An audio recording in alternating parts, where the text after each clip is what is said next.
Hello, fellow athletes and parents. I'm Chris Weister, the fitness director at Blaze Sports and Fitness. We're here partnering with OSMS and Dr. McCormick to discuss some injury prevention videos and give you a little more information on that. Thanks, Chris. My name is Joe McCormick and I'm an orthopedic surgeon at OSMS. I'm a physician owner at our practice, and today we're going to cover a little bit on prevention of shoulder injuries. And I'm going to emphasize a little bit on general shoulder injuries and things that can happen because of the way the shoulder is built. But I'm going to talk a little bit more about shoulder-specific exercises and certain sports where shoulder is heavily involved, like tennis and volleyball, baseball, or softball.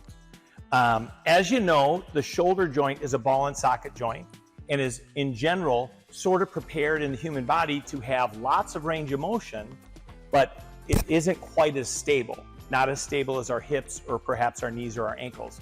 So with the shoulder, it's sort of been designed to give lots of range of motion, both in external and internal rotation, in reach and overhead and below shoulder level movements.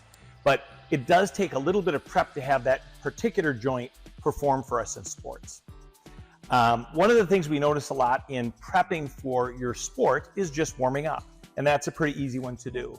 When we talk about warming up, especially that's sport specific, like in throwing, we would want you to start out by playing some short toss or just playing catch, but at a relatively short distance before I work up to either increased velocity or for long toss, for a really, really long throws. In tennis, that would be the same thing for the intensity around serves. Same with volleyball for hitting or even for serves. So in a lot of sports, it makes sense to warm up. For shoulders, it definitely makes sense to warm up in movement, sort of dynamically. Another thing that's important around shoulders is to think about that exact flexibility that we talk about. So for flexibility in your shoulder, getting stretched out is a good idea. Some of the exercises that we will emphasize for most shoulder athletes would be arm circles that can be done really, really large, medium-sized arm circles, forward arm circles, or backwards arm circles. So a lot of ways we'll use arm circles that, at least even unweighted, can start on some of that flexibility for your shoulder. So one of the first things we're going to talk about, again, related to flexibility in your shoulder and preparing for shoulder sports and in ways to prevent injury, would be talking about flexibility around your shoulder. And we're going to demonstrate that today with the PVC pipe. So PVC pipe exercises can be done where I take the good arm and drive the stretched arm into things like forward flexion or abduction to external rotation. And Chris is even going to demonstrate an exercise we call dislocates. So again, if she can sort of keep her posture real tight and then carefully control the movement, she doesn't injure her shoulder, but she is sort of warming the joint up for movement, which is going to be part of what we want done before we participate in sports with our shoulders. For sports where you can get a PVC pipe, which is a pretty easy thing to pick up, that's excellent. If not, you could also use a baseball or a softball bat for exercises like that, or even a tennis racket. So next up, we're going to talk about exercises related to the muscles around the shoulder. And if you think of the shoulder in general, think of two different muscle groups. The large strength muscle groups usually include the pectoralis, the deltoid, the trapezius, muscles that you would do maybe traditional exercises with dumbbells, or maybe even bench press or overhead presses. That's fairly easy. A lot of times in orthopedics, and especially when we talk about stability in your shoulder, we're concerned about smaller muscle groups that take really specific exercises to target.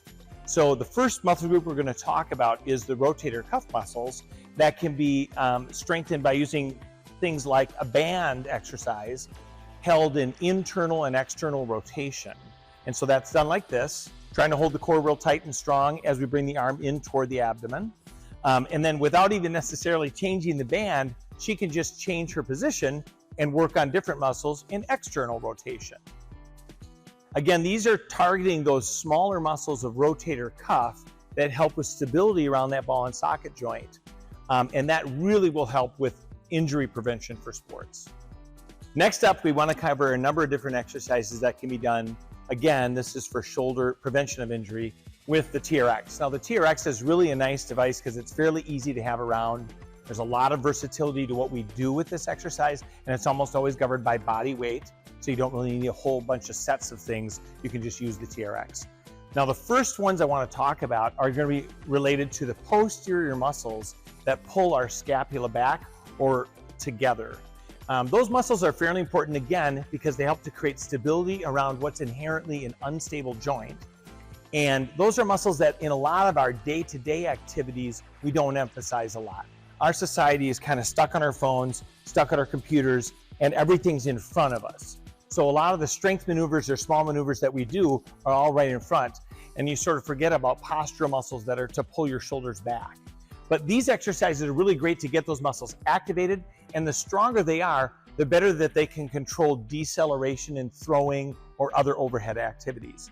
The first one to be done on the TRX is what we call a W pull. And so she sort of pulls back, and if you look, the shape of her elbow sort of makes a W as she's pulling back. These can also be done straight back to her face, and then we call that a face pull. And again, that's activating different muscles posteriorly in that chain.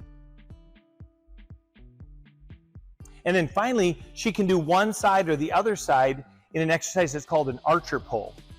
So she pulls off just to one side, and then back, and then to the other side, and then back. Again, there's lots of versatility around the TRX.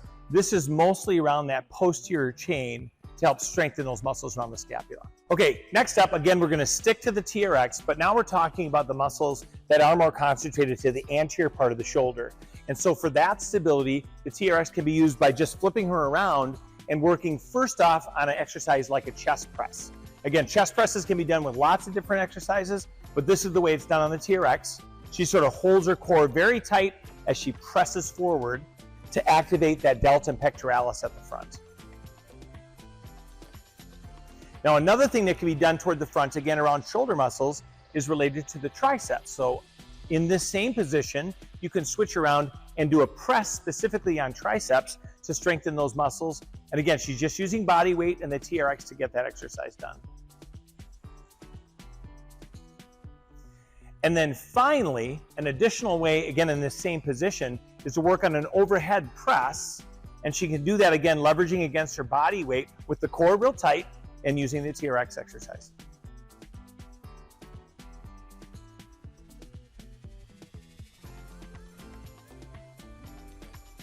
Okay, so in summary for today's video, we really wanted to cover some ways by which we can work on shoulder maintenance and prevention of shoulder injuries. Again, I just want to emphasize, the shoulder joint is a ball and socket joint. Generally, it has a lot of motion available, but that makes it inherently somewhat unstable. And so certain things that you do in preparing to play a sport, it's important to warm up the joint. It's important to think about flexibility around that shoulder before we start to participate in sports. And it's important to work on certain exercises that can strengthen the shoulder to prevent injuries. So we demonstrated a number of those today. One of the things that we see a lot in orthopedics would be injuries related to that unstable position. So in sports like soccer and football, that might be a fall to the ground where we break the fall with that arm in an outstretched position. That can happen anywhere in life, but definitely in sports. But also in throwing sports or in other overhead hitting sports, a lot of the injuries we see are in the deceleration or the follow through of throwing or tennis or in volleyball and so on. And so those exercises that we showed that affect the rotator cuff and scapular stabilizers are really excellent strengthening exercises so that we can prevent deceleration injuries or injuries around our follow through. I want to thank Chris, who is our fitness demonstrator today. It was nice to meet you again, Dr. McCormick. I appreciate you coming our way. Thank you.